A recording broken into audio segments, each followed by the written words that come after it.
team. First question, please, to Tom Decent.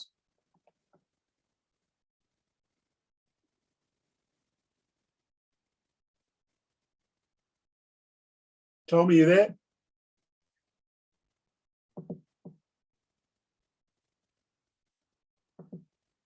Yeah. Sorry. Have you got me, guys? Yes, got you. All good. Sorry, Pat. Hey, I'm just wondering if you have finalised an 11 that you're willing to share. Yes, we have. Joshy Hazelwood misses out this week, and happy to say Mitchell Swepson will debut. Can you elaborate on that thinking? That's obviously a debut for Swepson. Has he been told that news? How pumped is he in? What gives you confidence he's ready for that? Yeah, he's pumped. To be honest, we're all pumped for Sweppo. He's spent a lot of time running drinks over the last couple of years. He's absolutely ready. He's been a huge part of the squad, even though he hasn't been playing. So we're really excited to see him get a chance. Combination of things. I think the wicket here looks a little bit drier. Historically, a bit friendlier for the spinners. We think particularly a wrist spinner of Sweppo's quality gives us a balance, gives us the best opportunity to take 20 wickets. And yeah, just think he's ready. So yeah, excited for him. Joshy misses out. We still think reverse swing could be a factor in this game. Mel Farrell, please. Thanks, Brian. Hey, Pat. Can you just talk to us a little bit about Mitch and the sort of person he's been around? He's obviously been there since that 2017 tour in India when you came back and played your first test in 6 years. So can you give us an idea of just, like how he's been around the team and how he's dealt with disappointments of never quite making it until now? Yeah, I think the first thing about a spin bowler, especially a wrist spin bowler, is to become really good, you've got to work hard. And Sweppo bowls for longer than just about anyone else in the nets, and he has done for as long as I've been on tour with him. He works incredibly hard at his game. He's been really, really good for Queensland in the Shield. He's won games off his own back for them.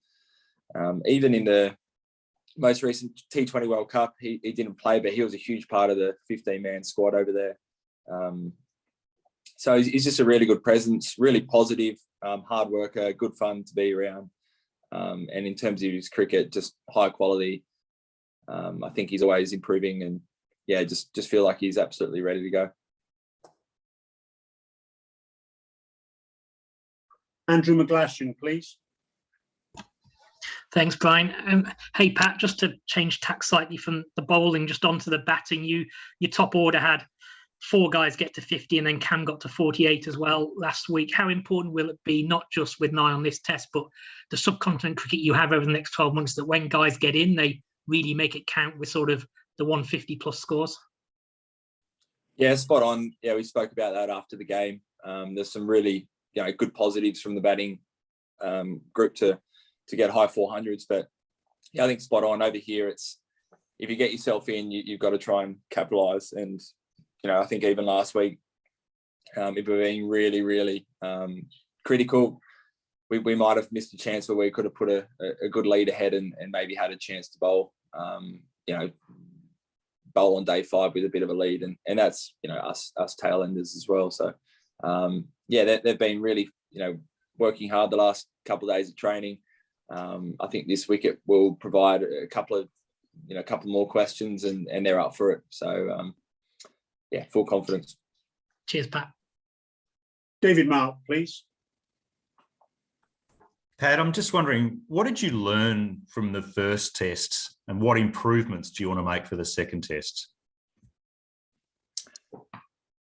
Yeah, overall, I was pretty happy with how we stuck at it. I think one of the learnings was, before coming over here, we spoke about really managing the tempo of the game. And I thought we did that brilliantly during the first game. We didn't get, obviously, as many wickets as we would have liked, but we never let the run rate slip, which I think in past tours in the subcontinent we have. So I always felt like we were, we never lost control of the game. I think only taking 3 or 4 wickets for the game, albeit a pretty benign wicket. I think, look at ways we could have been more creative and tried new things. But I think overall we left that Test match, feeling like we tried a lot of, tried as much as we could on that wicket. So I think as a Test match, it's an absolute outlier, that last one, and put it behind us, and come to here where we probably get close to the conditions we'd expect in a subcontinent Test match. Shahid Hashmi, please. Morning, Pat. There was an admission after the Pindi test that the pitch was prepared to nullify Australia's pace attack. Do you think that the rival camp has fear of Australia's pace attack, or they respect too much? Oh, it's hard to say. I think for a long time it's been one of our strengths in our Test sides. Our being able to have tall, fast bowlers. Don't blame anywhere we play that they try and produce conditions that perhaps might nullify the opposition. If anything, I found it a real positive that they went away from a wicket that they would, traditionally play there in Rawalpindi. It's wait and see if that continues for this week. Bharat, please. Thanks, Brian. Morning, Pat. Looked like Steve Smith and David Warner were really creating a rough on those pitches and on the far side in the nets. Is that based on whatever you guys have seen? You spoke about the pitch being dry. Do you expect a lot of rough and the pitch to break up sooner than most other pitches? Yeah, I think so. At training you try to take it to the extreme, so they're trying to produce extreme conditions so that on day 4 or 5 they're ready for what might come up. But I think I expect this wicket to break up a little bit more. Don't necessarily means don't think it from ball 1 of the Test match is going to be ragging, but I think it'll be a bit more rough this Test. Sorry, Pat, if I can just slip another quick one. Have you had a chat with Steve or Nathan about captaining 2 spinners? It'll be new experience for you in that sense. Had a couple of quick chats. We'll keep chatting today, but I've got a few different ideas, but I think you, especially over here, it's probably learning from the first Test. It's always nice to have kind of attacking bowler from one end, and a more holding role down the other end, I think. But different times call for different methods. But confident that even as a leg spinner, Swepo can really play that holding role if needed as well. Thanks, Pat. Lockie McCurdy, please. Hey, Pat, obviously with 2 spinners, it means that for the first time we'll see Cam Green essentially playing as the 3rd quick in the team.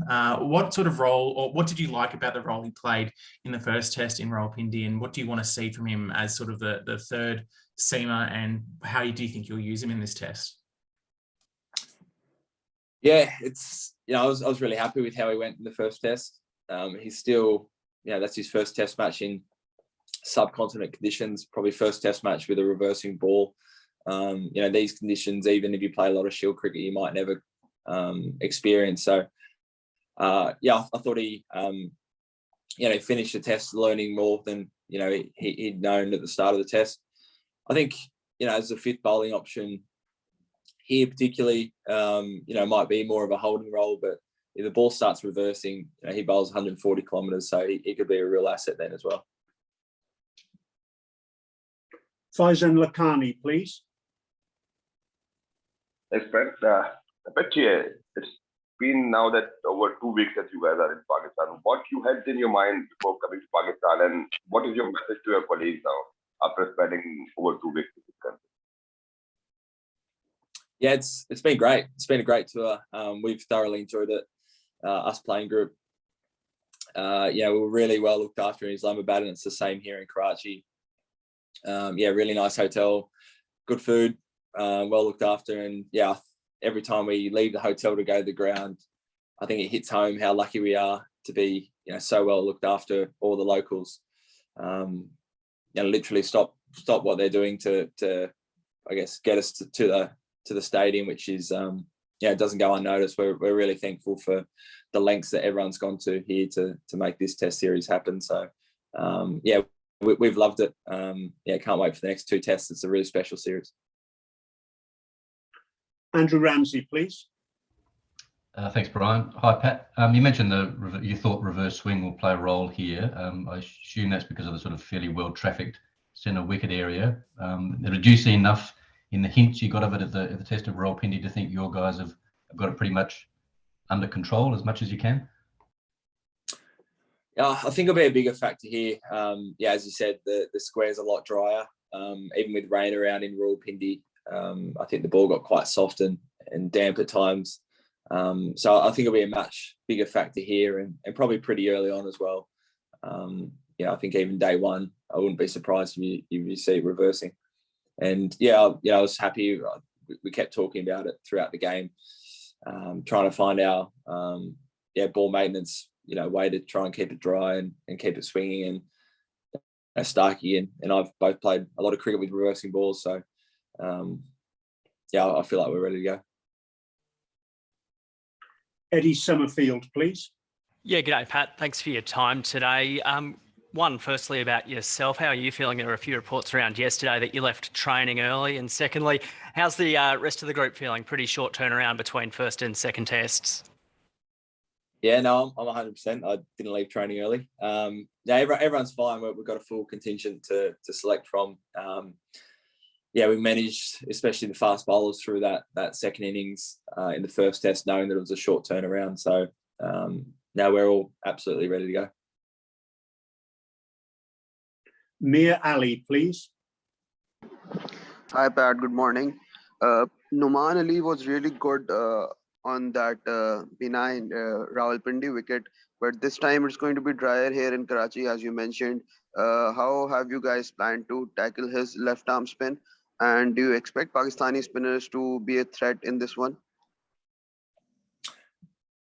Yeah, I think history shows that the spinners are probably more damaging here than the pacemen. I thought he bowled well in the first test match.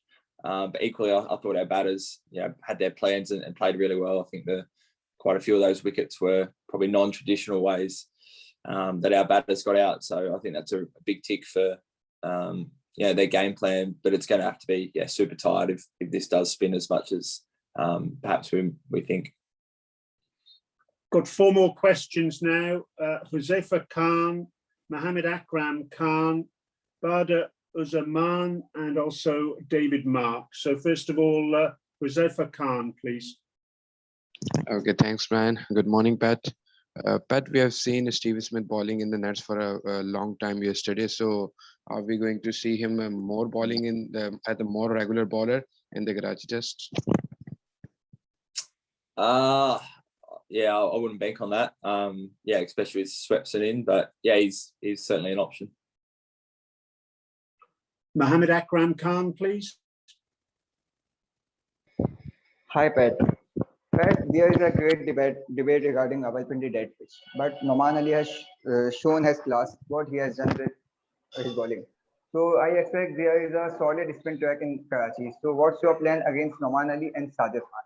And please tell us a little bit about what happened with Alex Carey yesterday. I'll start with Alex Carey. That was very funny. We were just sitting around waiting to go on the bus, and just walked straight into the pool. So it's very funny. It's one of the funniest things I've ever seen, actually. We just got a new footage out this morning of the CCTV camera from a different angle, which is even funnier. So the boys had a good laugh. Kez had a very funny laugh at himself as well. In terms of the other question about the spinners, I think we did a lot of prep leading into this tour and in Karachi before that test match, expecting really spin friendly conditions. So everyone's got their own game plans. Every batter's going to do it slightly differently, and they're all ready to go. Bader Uzzaman, please. Pat, the Australian team has not won the test match at the National Stadium, Karachi till date. At this time, they have made a special plan to win against Pakistan. I think we prepare every test match to try and win. Obviously, we haven't played a lot of here for a long time, so I wouldn't read into that too much. Last question, please, David Mark. Yeah, thanks, Brian and Pat. Just wondering how the team's going emotionally since the passing of Shane Warne. Has that affected the team at all? I guess, I mean, obviously psychologically, but I guess in terms of your playing as well. Yeah, everyone's going okay, thanks. With Rod as well. Rod was quite close to quite a few staff members and players as well. I think everyone's still in disbelief.